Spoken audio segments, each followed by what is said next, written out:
Rebonjour, rebonjour, rebonjour. Eh oui, c'est encore moi. Alors, continuons à plonger dans les profondeurs de l'expérience humaine. Reconnaissez votre enfant. Vous êtes, vous êtes un être humain. Qu'est-ce que cela signifie? Le talent à vivre sa vie n'est pas une question de contrôle, mais une question d'équilibre entre les aspects humains et être. Les rôles que vous jouez, mère, père, mari, femme, jeune, vieux, et les fonctions que vous assumez appartiennent à la dimension humaine. Cette dimension a sa place et doit être honorée.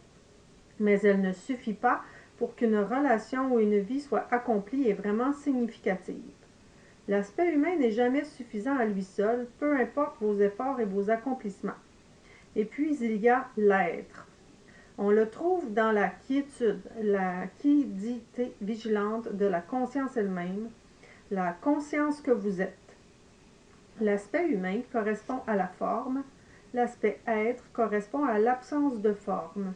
Et ces deux aspects ne sont pas dissociés, mais au contraire intimement liés. Dans la dimension humaine, vous êtes incontestablement supérieur à votre enfant. Vous êtes plus grand, plus fort, plus instruit et plus accompli que votre enfant. Si tout ce que vous connaissez consiste en cette dimension, vous vous sentirez supérieur à votre enfant, même inconsciemment. Et vous ferez sentir votre enfant inférieur, même inconsciemment. Il n'y a pas égalité entre vous et votre enfant parce qu'il n'est question que de forme entre lui et vous, et que dans la forme, vous n'êtes bien sûr pas égaux. Même si vous aimez votre enfant, il s'agit d'amour humain seulement, c'est-à-dire d'amour conditionnel, possessif et intermittent. C'est seulement au-delà de la forme, au niveau de l'être, que vous êtes égaux. C'est seulement quand vous trouvez la dimension sans forme en vous qu'il peut y avoir de l'amour vrai. La présence que vous êtes, le je suis intemporel, se reconnaît dans l'autre et l'autre, dans ce cas l'enfant, se sent aimé, c'est-à-dire reconnu. Aimer, c'est vous reconnaître dans une autre personne. À ce moment-là, la différence de l'autre vous est révélée comme une illusion appartenant purement au domaine humain, au domaine de la forme. L'aspiration à l'amour qui existe chez tout enfant est une aspiration qui doit être reconnue, pas au niveau de la forme, mais au niveau de l'être. Si les parents font seulement honneur au niveau de la forme et négligent le niveau de l'être, l'enfant sentira que la relation n'est pas complète, que quelque chose d'absolument vital manque. Il accumulera intérieurement de la souffrance et éprouvera parfois inconsciemment du ressentiment envers ses parents. Pourquoi ne me reconnais-tu pas?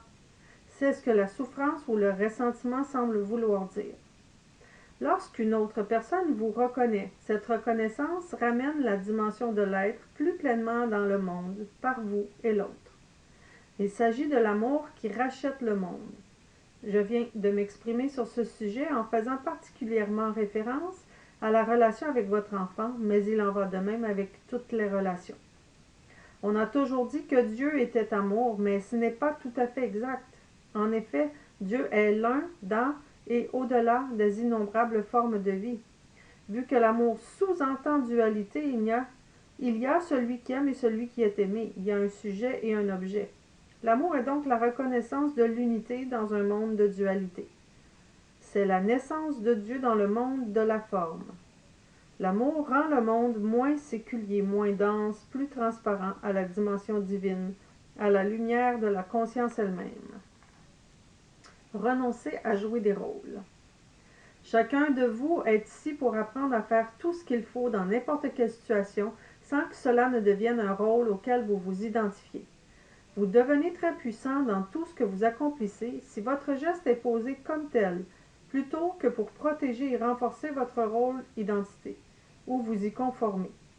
Chaque rôle est un sens fictif de soi et tout à travers lui devient personnalisé et par conséquent corrompu et déformé par le petit moi créé par l'ego, ainsi que par tout rôle joué par ce dernier. La plupart des gens se trouvant actuellement dans des positions de pouvoir dans le monde, entre autres les politiciens, les personnalités du monde de la télévision, les hommes du monde des affaires et de la religion, sont totalement identifiés à leur rôle. À part quelques exceptions notables, on les considère peut-être comme des VIP, entre parenthèses, personnes très importantes, mais elles ne sont rien de plus que des acteurs inconscients du jeu de l'ego. Un jeu qui a l'air très important, mais qui est en fin de compte vide de véritable raison d'être. Comme Shakespeare le dit, c'est une histoire racontée par un idiot, une histoire pleine de bruit et d'agitation qui ne veut rien dire. Et étonnamment, Shakespeare en est arrivé à cette conclusion sans la télévision.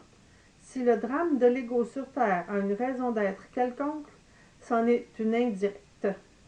En effet, vu que ce drame crée de plus en plus de souffrance sur la planète, cette souffrance finit aussi par détruire l'ego, même si c'est l'ego lui-même qui l'a créé. C'est le feu dans lequel l'ego se consume lui-même. Dans un monde de personnalités qui jouent des rôles, seules quelques rares personnes ne projettent pas d'images créées par le mental. On les trouve même dans le monde de la télévision, celui des médias et des affaires. Ces personnes fonctionnent à partir de leur être profond et n'essaient pas de paraître plus que ce qu'elles sont, tout simplement elles-mêmes. Elles se distinguent parce qu'elles sont remarquables, parce qu'elles sont les seules à vraiment changer les choses en ce monde. Ce sont ces personnes qui amènent la nouvelle conscience. Tout ce qu'elles entreprennent est puissant parce qu'en harmonie avec le tout. Leur influence dépasse de loin les gestes qu'elles posent ou les fonctions qu'elles occupent. Leur seule présence, simple, naturelle et modeste, a un effet transformateur sur quiconque entre en contact avec elles. Quand vous n'endossez pas de rôle, il n'y a pas d'ego dans ce que vous faites. Il n'y a pas de programme parallèle comme la protection ou le renforcement du moi. C'est ce qui fait que vos actes ont un bien plus grand pouvoir. Vous êtes totalement focalisé sur la situation. Vous devenez un avec elle. Vous n'essayez pas de devenir quelqu'un en particulier. Vous êtes très puissant et très efficace quand vous êtes totalement vous-même. Mais n'essayez pas d'être vous-même. Ce serait encore un rôle que vous endosseriez, le rôle du moi naturel et spontané. Dès que vous essayez d'être ceci ou cela, vous endossez un rôle. Soyez juste vous-même est un bon conseil, mais qui peut aussi être trompeur. Le mental entrera en jeu et dira « Voyons, comment puis-je être moi-même » Il se mettra à fabriquer de la stratégie. Comment être moi-même? Un autre rôle. Comment être moi-même est en fait la mauvaise question à poser, car elle sous-tend que vous devez faire quelque chose pour être vous-même. Mais le comment est désuet ici, parce que vous êtes déjà vous-même. Cessez simplement d'ajouter des bagages inutiles à ce que vous êtes déjà. Mais je ne sais pas qui je suis. Je ne sais pas ce qu'être moi-même veut dire. Alors, si vous pouvez vous sentir tout à fait à l'aise sans savoir qui vous êtes, ce qui reste, c'est ce que vous êtes. L'être derrière l'humain, le champ d'un pur potentiel plutôt que quelque chose déjà défini. Renoncez à vous définir, que ce soit à vous ou aux autres. Vous n'en mourrez pas. Au contraire, vous reviendrez à la vie. Et ne vous préoccupez pas de la façon dont les autres vous définissent. Quand ils le font, ils se limitent eux-mêmes. C'est donc leur problème. Chaque fois que vous interagissez avec des gens, ne soyez pas là principalement comme une fonction ou un rôle, mais comme un champ de présence consciente. Pourquoi l'ego endosse-t-il des rôles?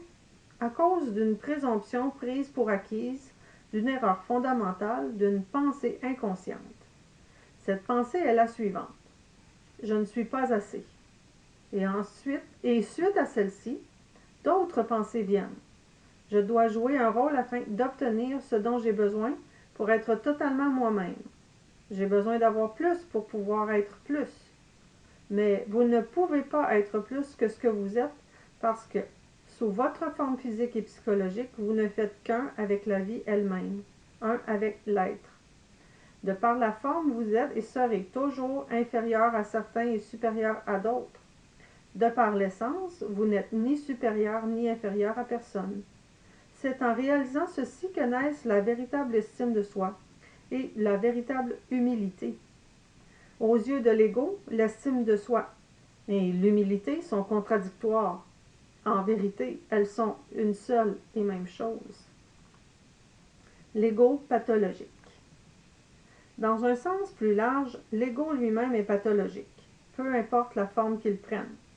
En nous penchant sur l'étymologie du terme pathologie, en grec ancien, nous découvrons à quel point ce terme convient à l'ego. Bien qu'il soit habituellement utilisé pour décrire une maladie, ce terme vient du grec pathos, qui veut dire souffrir. C'est bien sûr exactement ce que Bouddha avait découvert, il y a 2600 ans, comme étant une caractéristique de la condition humaine. La personne sous le contrôle de l'ego ne peut cependant pas reconnaître la souffrance en tant que souffrance, mais la considérera comme l'unique réaction appropriée à toute situation donnée.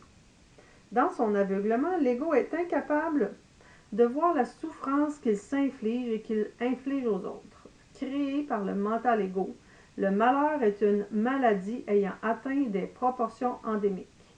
Il est l'équivalent intérieur de la pollution de notre planète.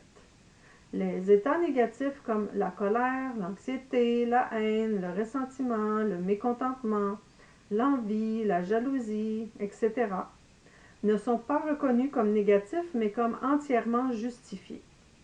De plus, ils sont perçus à tort comme provenant non pas de soi mais comme causés par les autres ou par tout autre facteur extérieur.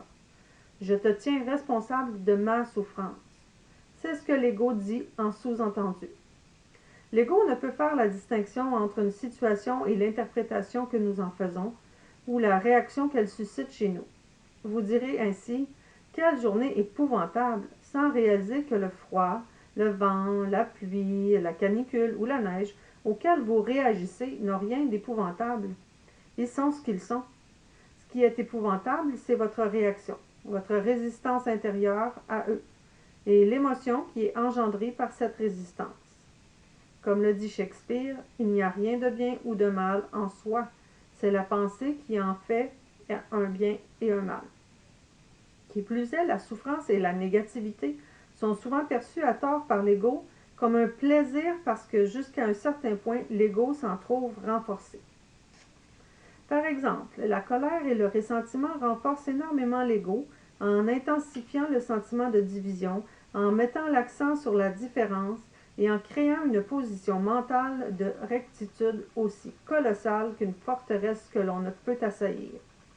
Si vous pouviez observer les changements physiologiques qui se produisent dans votre corps lorsque vous êtes possédé par un tel état négatif, si vous pouviez constater à quel point ces états affectent le fonctionnement de votre cœur, de votre système digestif, de votre système immunitaire et d'autres innombrables fonctions corporelles, il vous deviendrait absolument clair que de tels états sont effectivement pathologiques, qu'ils sont des formes de souffrance, pas de plaisir. Chaque fois que vous vous trouvez dans un état négatif, quelque chose en vous réclame la négativité. Quelque chose en vous l'aperçoit comme étant agréable ou croit qu'elle vous permettra d'obtenir ce que vous voulez. Sinon, pourquoi s'accrocher à la négativité, se rendre malheureux, rendre les autres malheureux et créer des maladies dans votre corps? Donc, chaque fois qu'il y a de la négativité en vous et que vous réussissez à devenir conscient que quelque chose en vous y prend plaisir ou croit qu'elle a une raison d'être utile, vous devenez directement conscient de l'ego. Dès l'instant où ceci se produit, votre identité passe de l'ego à la conscience. Ceci veut dire que l'ego diminue et que la conscience grandit. Si, en pleine crise de négativité, vous réussissez à réaliser que, en ce moment, je suis en train de me créer de la souffrance, cela suffira à vous élever au-dessus des états et des réactions de l'ego. Cela vous amènera à d'infinies possibilités, à d'autres façons plus intelligentes de composer avec toute situation donnée. Vous serez libre de renoncer à votre malheur dès l'instant où vous le reconnaîtrez comme non intelligent. La négativité est non intelligente et elle provient toujours de l'ego.